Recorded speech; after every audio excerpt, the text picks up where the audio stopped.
welcome everyone to this afternoon's Fireside Chat. Here with me is founder and CEO of ID.me, Blake Hall. Blake, always great to talk to you and welcome.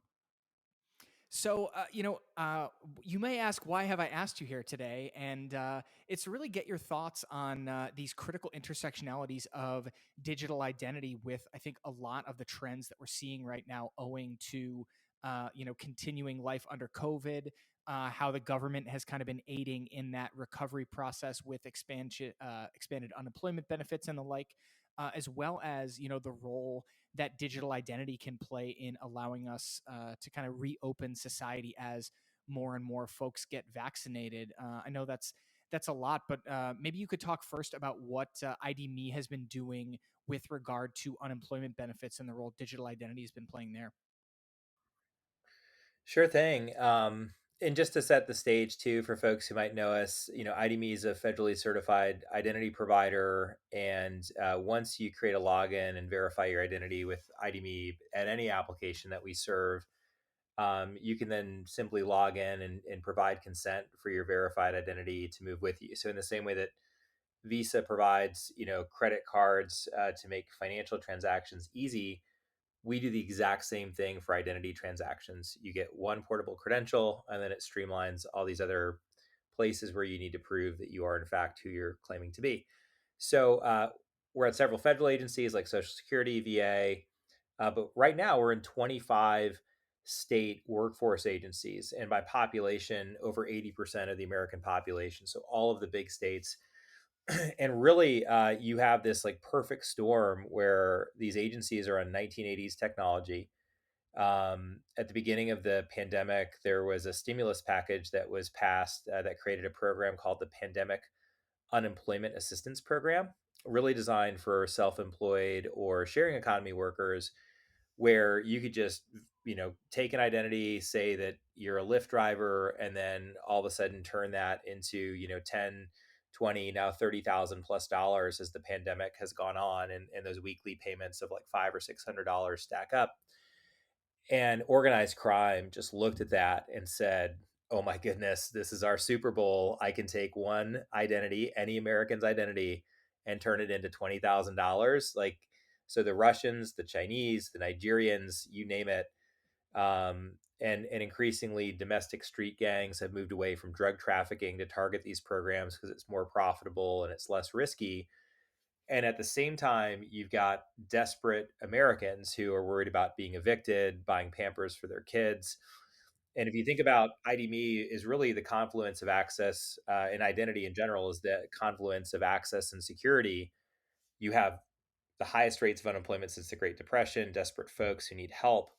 You also have organized crime rings attacking these states. And we're preventing billions of dollars in fraud per week. In fact, like states are taking a year's worth of claimants that process before introduction.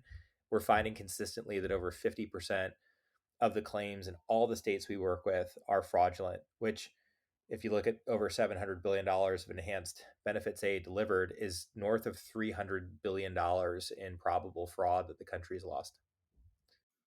Wow.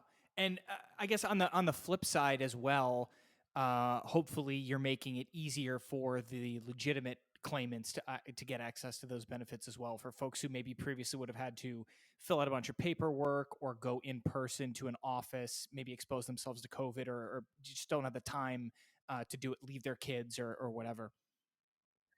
Yeah, there was a justice issue that we saw first that became a public health issue. And it was that, if you don't have a presence in financial records or if you've changed your name and your data is listed inaccurately, we saw that entire communities and especially women who change their name more often were just excluded from online access to government and to healthcare and to financial services.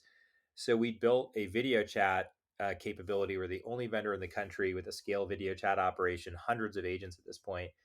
And then when COVID came along, and folks were like, well, not only do I want equal access to benefits for all of my constituents, I also don't want them to have to risk their safety by coming in person to deal with that stuff. I mean, that's one of the reasons why 25 states have procured our technology, over the last 4 and 5 months. But it also turns out that criminals don't want to put their faces in front of a camera as they're trying to commit a felony. And so So we've had really significant success in both the access and security side. It is challenging though, because when you look at like millions of claimants all needing to go through, maybe 10% need video chat. That's a lot of video chat sessions. So our core value proposition as a network is that once we've credentialed a substantial portion of the country, you can just take your identity with you and you don't need to re-verify who you are.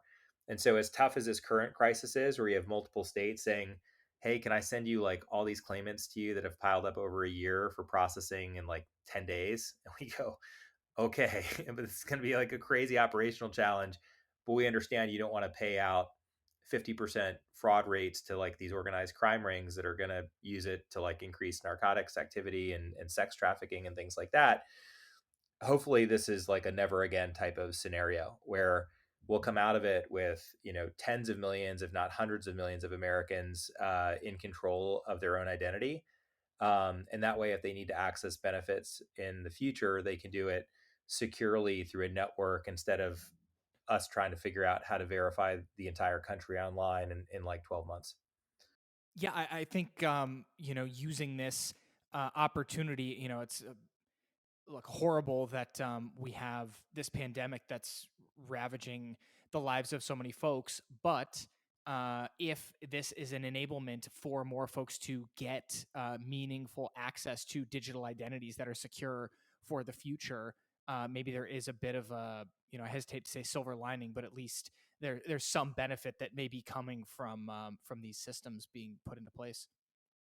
Yeah, no, you know, for sure. And the cool part of it too is we've been able to monitor dark web and tactical intercepts to see the effectiveness of our technology. We've had Russian attackers that have tried to replay the client side, the phone side response of our face liveness technology to make sure that that's an actual face and not a mask and things like that. And I'll even read a few, you know, these are tactical intercepts from the dark web. This is from April 18th.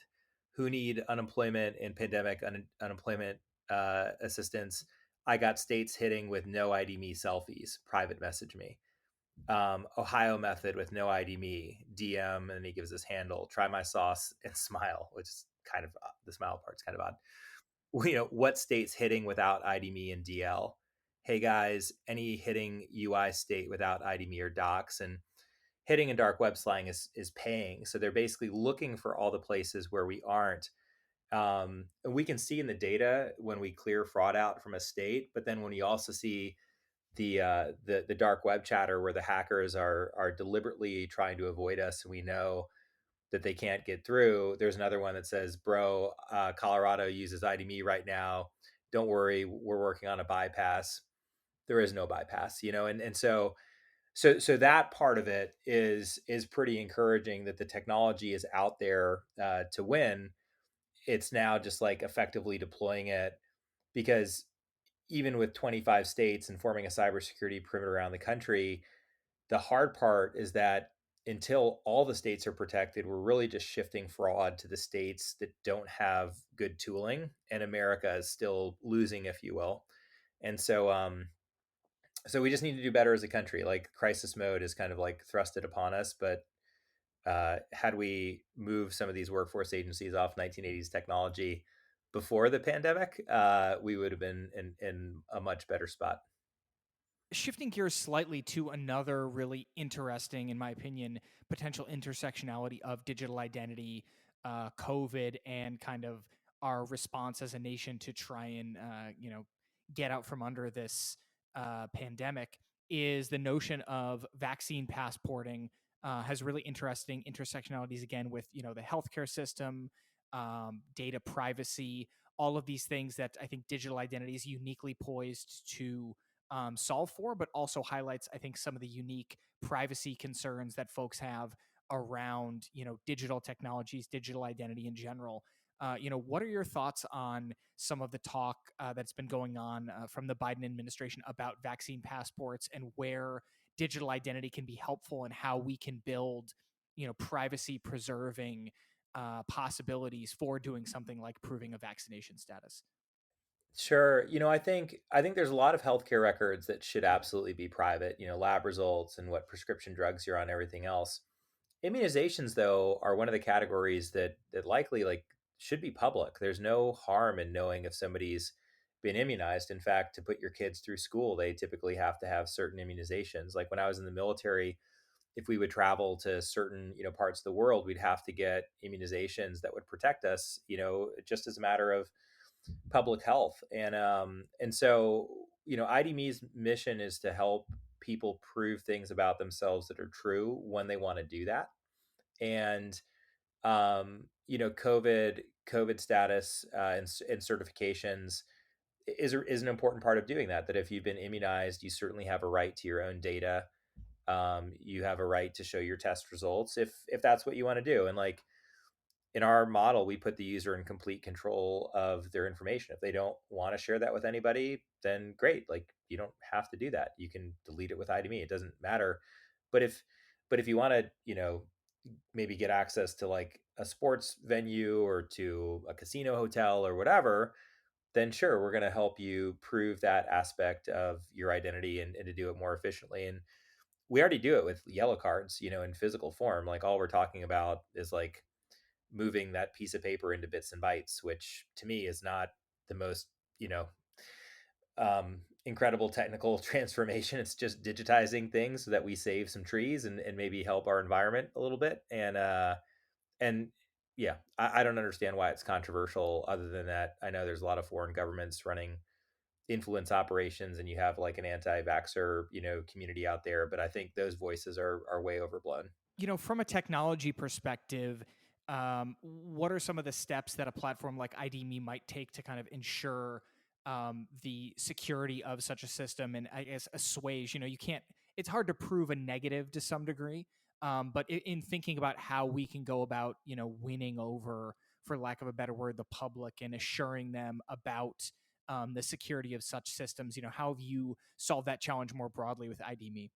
There are just some types of deep vertical data like healthcare records that we will never aggregate, right? And that's why like identity and credentials are a very skinny layer of identity, and virtually all of it's public, right? There's a reason you hang your educational degrees on your wall or you have them on your LinkedIn.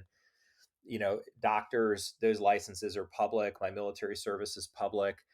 And so we would just never aggregate healthcare records that are sensitive at scale.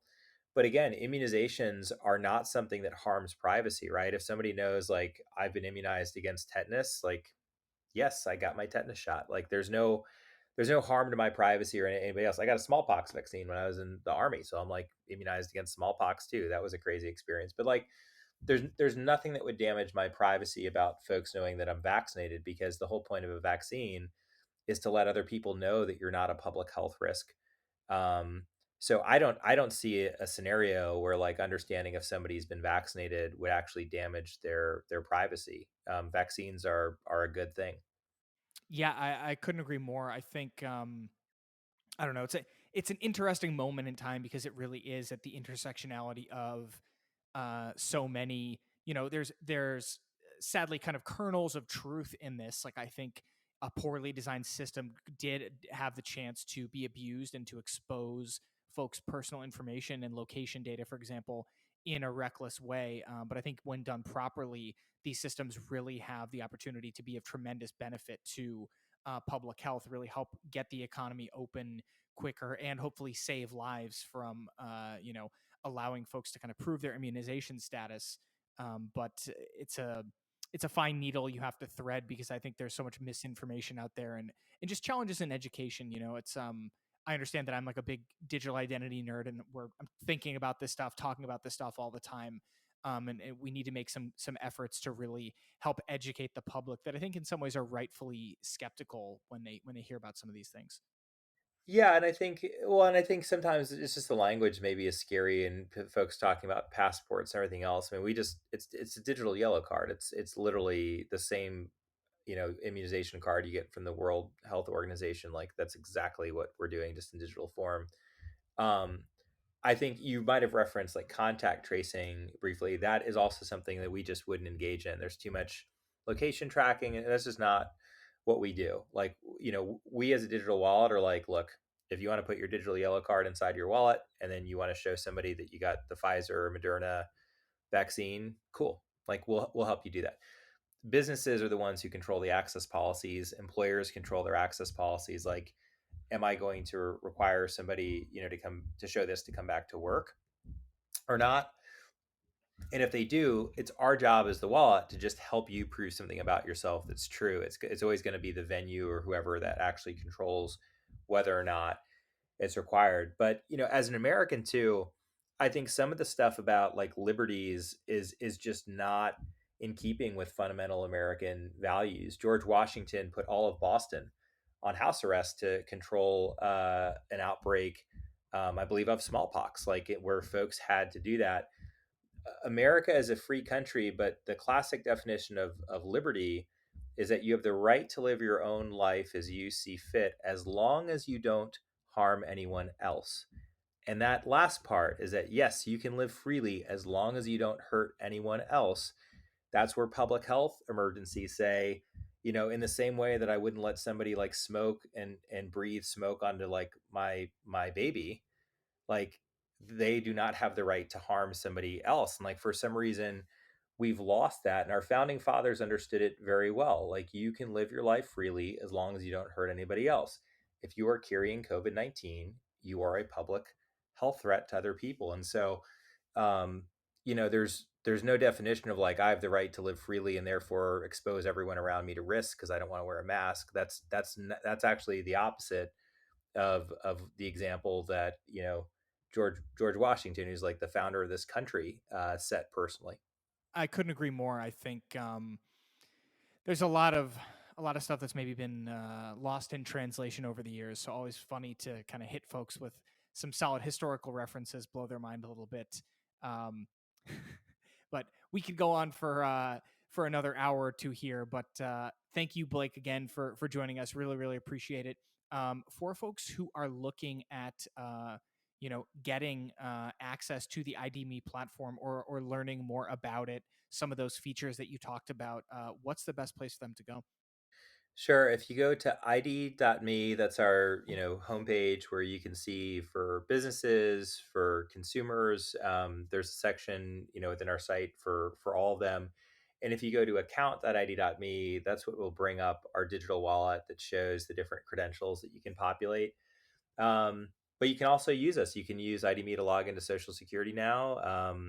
We'll be at the IRS here in the not too distant future as well. And certainly we're working our tails off to help people who need workforce benefits. So um, if there's an organization out there that needs to streamline a workflow and to make access rates and security higher, then you can find us at ID.me. Fantastic. Thank you again, and please be well. Thanks, Cameron. You too, buddy.